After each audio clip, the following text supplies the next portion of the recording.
you reflect somebody else's point of view to them in a way that they would understand. And they're more likely to open up as well, to engage in their own sort of self-direction, exploratory minded way, attitude of engaging with you.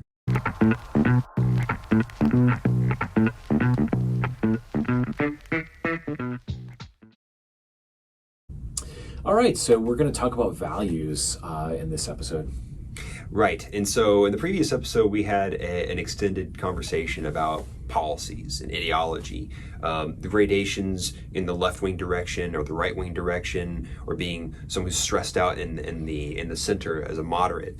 And what we want to explore in this episode is, what is it that's beneath that more superficial layer of policy discussion about reproductive rights, about foreign policy, about taxes and gun control, etc., and go down a layer deeper to what actually tunes and calibrates our views on the policy layer. And this is where we get into a discussion about, it's a scientific orientation or a way of framing the way we think about political psychology, the way our minds work in the political context, and what exactly are these separate bins and categories of how we figure out what we care about in our lives and what we care about in our communities. It's what's below the surface on any policy position that you're kind of emotionally invested in. It's not literally that you value that particular policy position. Let's just say you think government's too large and you'd like to see a smaller government. That's not a human value that you were born with or that evolved within you to want small government. That's just, in the current times, that becomes an issue when you have 330 million people in a large nation. You start to have to worry about government size and what's appropriate and scaling and all that. And it feels as if that's a value. You value the smaller government. But in actuality, below the surface, we can look at what's actually driving that attitude. And there are values that are universal or relatively universal, despite what politicians will tell you. So politicians will typically claim they hold American values and their opponent does not, or there are Republican values or Democrat values or liberal values. And that's a vocabulary which we're familiar with, and it's widely used in journalism and news sources and in popular conversation. However, lost in that is you can actually go more to the core of the person to look at basic human values from a scientific standpoint.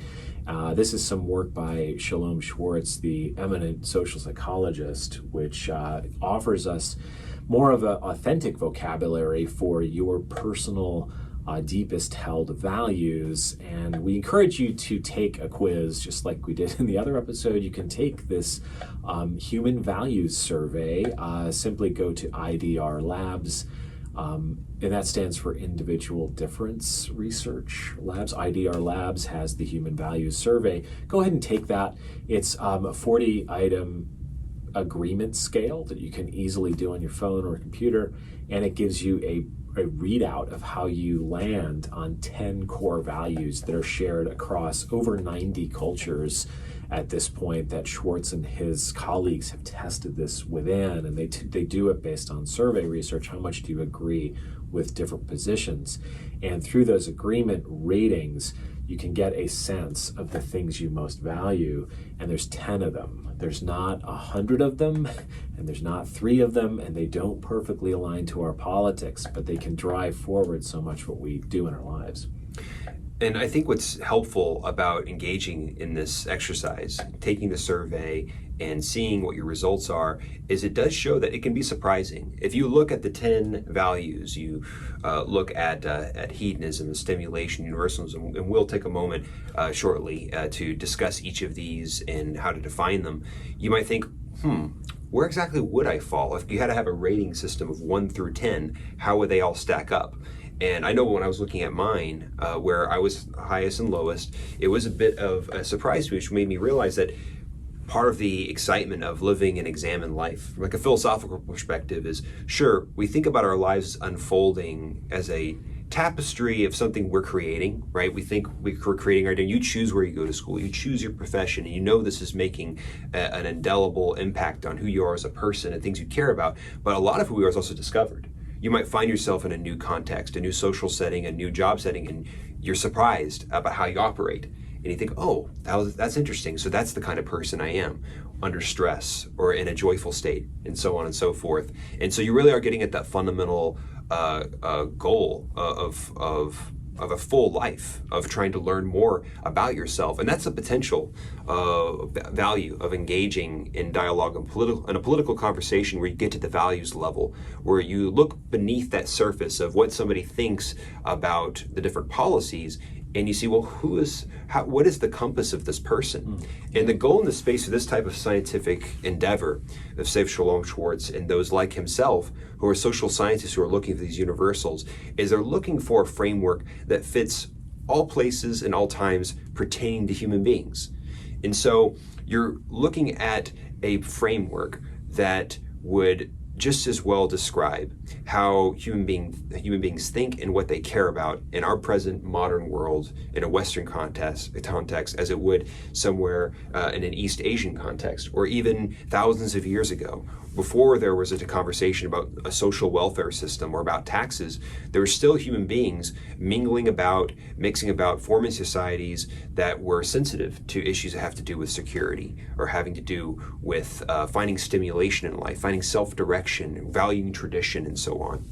Right, our brains would have evolved in a hunter-gatherer past, not in an era in which we're trying to regulate firearms and deal with abortion and deal with states' rights all the time. That's really not the core set of values. So let's talk a little about why we like this approach so much. So Shalom Schwartz, we wouldn't be trying to extrapolate this down through human history so dramatically if it weren't for the fact that this work is so well done and there's such a volume of it. So Schwartz really began this work in the 1960s, basically doing all these surveys about what people value across different cultures. He tried out more than 10 values. Some didn't make the list because some values simply didn't exist cross-culturally. After really what amounts to 50 plus years of relentless research pursuing this question, this quest really for what are the basic human values that drive us forward as individuals and ultimately as societies, he distilled this down to the 10 major values that are expressed across many cultures. So that's why we're so impressed with this. And before we get on too far onto it, let's actually get into what these values are. We'll just tour this pie chart, which he calls the circumplex. So at the top of the circumplex, you have the values of benevolence and universalism. Benevolence is doing good for close others, like your tribe members, your family members, someone in your community. So an outwardly focused sense of just what we think of as benevolence in popular culture. Universalism is a little bit different. It's a value on a whole system, like it can be an environment, care for broadly many people in every society, care for the general environment. It could also be something like the business environment. Having a healthy local economy would be universalism, trying to find the conditions in which humans flourish.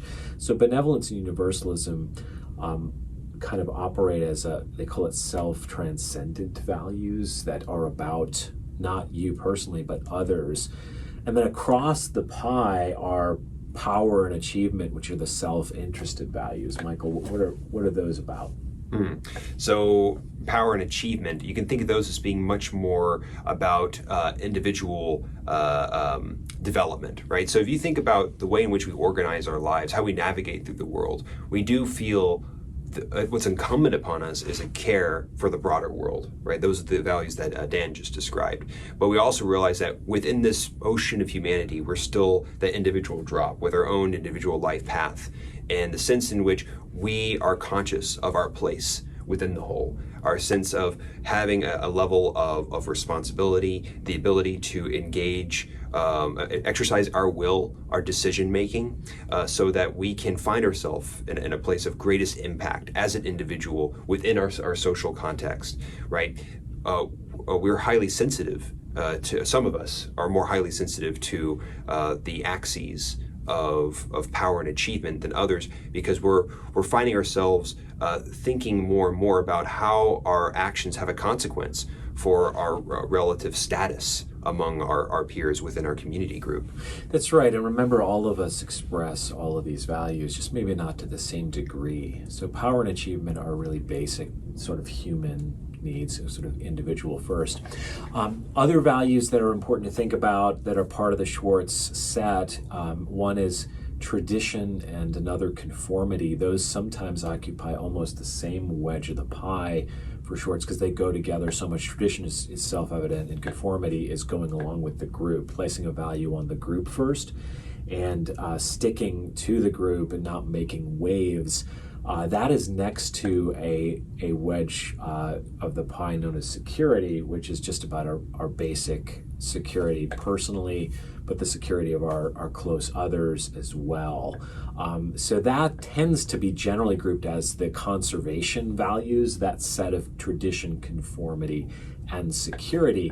And indeed, those do tend to align with conservative values rather well. Not perfectly. They're not mapped onto politics directly, but they underlie some of the political preferences. And then across from the conservation values are values related to the individual pursuits. Again, Michael, why don't you tell us about those? So these have more so to do with self-direction, stimulation, and hedonism. So the sense of being able to chart out your own destiny and not have others fit one into that slot. You know, this idea of, say, in generations past, in different cultures, where one's last name, one's family lineage could be tied to an occupation, right? I'm a blacksmith because my father was a blacksmith, and so on, right? But for one who's sensitive to this value of self-direction, place a very high premium on the idea that one gets to chart out their own destiny in the world, not necessarily have the larger social context make that decision for them. And someone who engages in stimulation is looking for more so for that spice and verve of experience. Exactly. That's exactly right. And then an interesting life can be Yes. stimulation as well. Stimulation seeking. Yeah. Exactly. Kind of breaking up the monotony of life. And then it's a basic drive we see in kids, right? Yes. They're seeking excitement. It's so true. I mean, if you have, we both have kids. My kids are very young at this point, and they're constantly looking to have novelty in their environment. But right? they also run to you for security. You can see Yes. these I mean, it really does run deep to the core of people, because you can see it in children. Like they express these values. I mean, they're about these values so often. You just sort of see it. It's so true. And then hedonism. And the interesting thing about hedonism, I think, is when we think there's a very negative connotation attached It is to this. a negative connotation, but it's really just a label. What does hedonism mean for Schwartz? It's really about pleasure, about well-being, perhaps more broadly speaking. And so the sense that one has a life where you have a measure of the feel-good quality, right? Your desires being satisfied, and finding that it adds to the sense of enjoyment and joy and happiness in your life. And these are things that we are concerned about. And perhaps where it does get the bad rap is when we think implicitly, when someone talks about hedonism as being a part of their life, if they're implying that's the most important thing. If you're overdoing it on Yes. hedonism, that's a problem. But when we take a vacation with our loved ones, Yes. or have a good conversation, take a walk and share our ideas, that's actually hedonism as well for Schwartz. It's kind of just that pursuit of the good things in life, which everyone can get behind. Everyone probably has some sense of expressing that. So that's the Schwartz circumplex. Those 10 values can be found across cultures. What's so interesting is we don't all express all 10 of them all the time. We tend to be relatively stable in how we express these values, but they sure don't align to our politics, which is fascinating. What's interesting to me is how, I think what was attractive to me about the way the circumplex is organized, or this values framework, is it really does mirror in so many ways the way the brain is organized, where you have circuitry in the brain that is sensitive to approach, finding goals, finding and foraging, exploring the environment, right? Self-direction, hedonism and stimulation, right? Yes, but also we are fragile creatures in the world, capable of being harmed. And so we do have these concerns about conservation, about preserving our lives and the lives of others around us. And so the brain has circuitry built into it that's extremely fast and efficient of being able to respond to threats. Yeah, and the self-interested values of power and achievement are a given. That's just an organism trying to make its way in the world. Yeah. But what's so fascinating about people is we're so social. I mean, we have really social interests, and we live in groups. Primates in general live in groups. Most large-brained mammals have a social component to their behavior, and that's expressed in benevolence and universalism. So it really does fit with a lot of popular psychology. Since we talk politics a lot in this series, a few thoughts. There is no Republican or Democrat mapping in the values perfectly.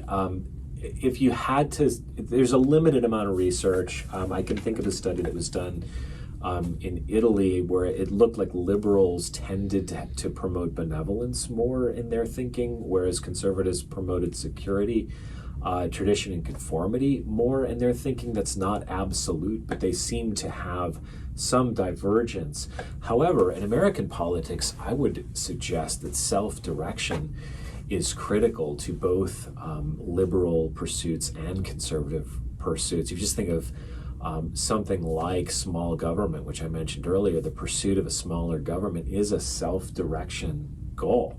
It's also probably mixed with benevolence, where you want to see people helping one another more directly in their community, whereas a more liberal position would be probably something more like universalism. We'd like the government to do more broadly for the good of the people, and we'd like a larger government in that sense, less diminishing self-direction and perhaps promoting conformity more, which I just said was a conservative value, but it's not a conservative value. It's an everyone's value.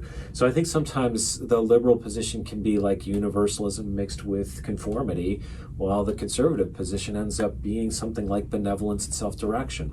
And so you see it across the aisle. We're all operating from those same circumplexes, and we can all kind of like read between the lines of what people really care about by thinking, okay, they seem really, really interested in low taxes. They want a tax break. Okay, that's probably about, in some sense, self-direction, power, and maybe achievement. And I can get behind that as well, right? I could use a tax break too.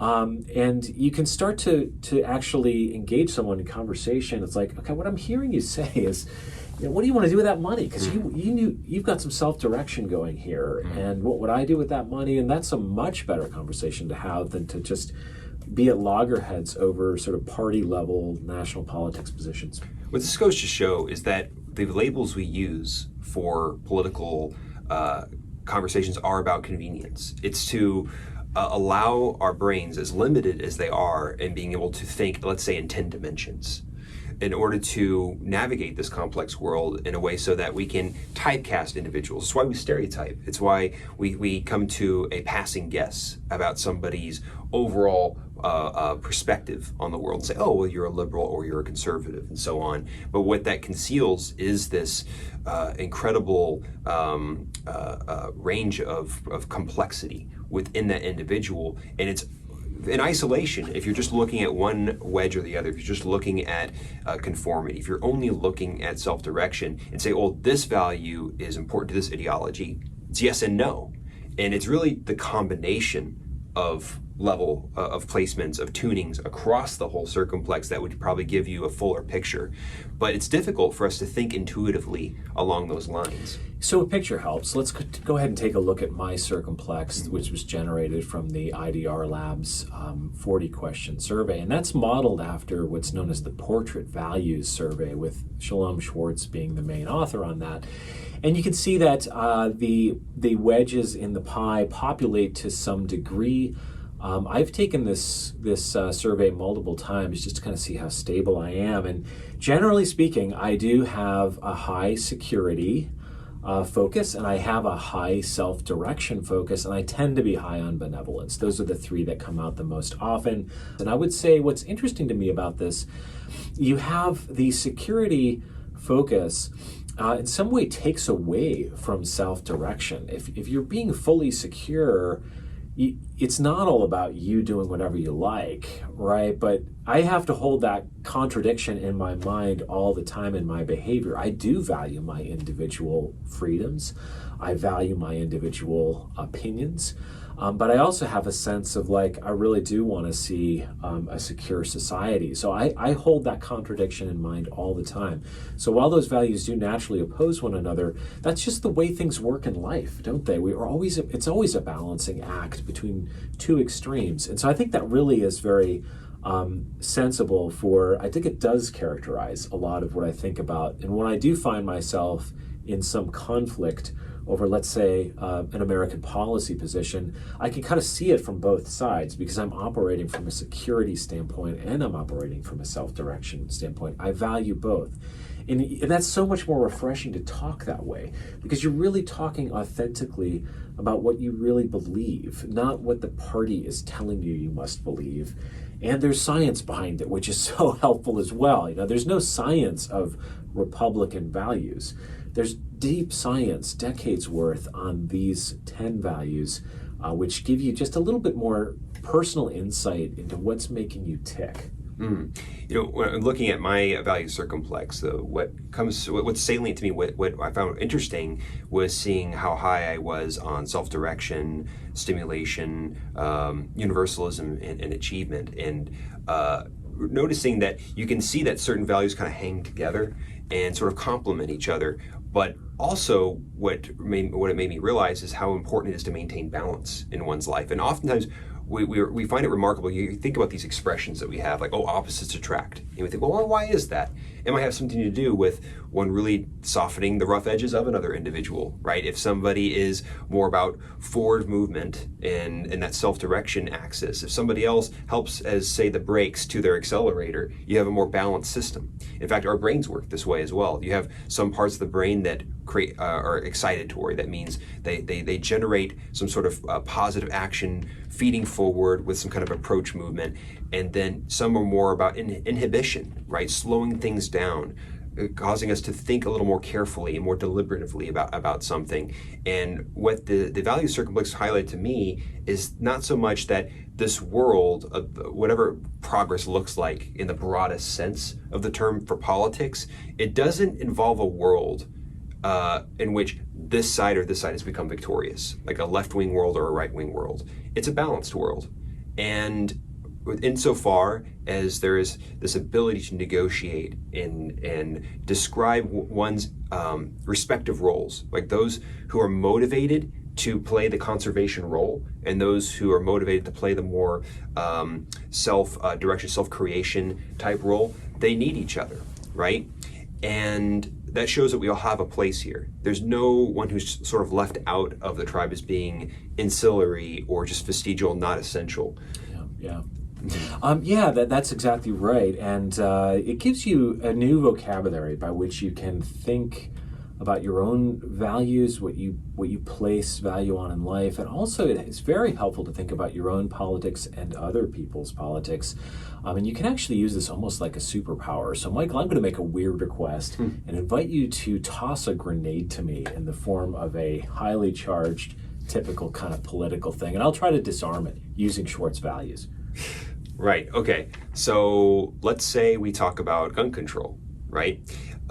Let's say we're in a scenario where I am going to take the role of somebody who has a really strident position on this topic, and I come forward and say, well, here's the thing, Dan. I could not countenance, I would not suffer any kind of legislation that's going to make it more difficult for me to get guns to protect my family and for my neighbors to do the same for themselves. I can't see any reason why the government should have a say in who gets to own firearms. You cannot countenance it. Wow, that is a live grenade. Okay, so what I'm hearing... Well, let's stand for it. Is what you value there is security. It's about security, but you want self-direction because you don't want to have a regulation in place that gets in the way of that security. And so I would just simply pitch back to you the pieces of that grenade. I could hand them back to you very calmly in two different pieces. Security, self-direction. Those happen to be two of the highest on my circumplex. Thank you for throwing me that grenade. It's very easy for me to relate on security, talk about the security of society and our families and ourselves and how important that is. And I can also talk all day long about how valuable it is to have individual freedoms and how important that is in our democracy. There's just loads of terrain. So I've just taken that grenade, just calmly broken it into pieces, and we can just, pass them back and forth. And that's how you can really diffuse some of these huge problems, right? Because I could have gotten worked up, right? Let's just say I was for gun control in this example. We just could have gotten the loggerheads and stormed off, and we would have achieved nothing. We just alienated one another. But instead, thinking in terms of those basic human values really just gives you this ability to relate to someone on their own terms and your own terms. It's awfully interesting and fun to kind of trade, how you see this and how you mix in that. Because so often we're never like arguing from just security, right? It's security plus probably benevolence ultimately, or universalism, or it's both of those plus self-direction. And it's kind of fun to actually try to decipher what are they really saying, because it's not about firearm. We didn't evolve with AR-15s 40,000 years ago on hunter-gatherer days. We didn't have anything like that. It was more like definitely security was an important tribal value, a core value indeed. And then it's just a matter of who's in charge of the security, how's it being executed. That's something we really talk about. I think what this also goes to show, this gets to a broader point, a broader truth about politics and what we're really after.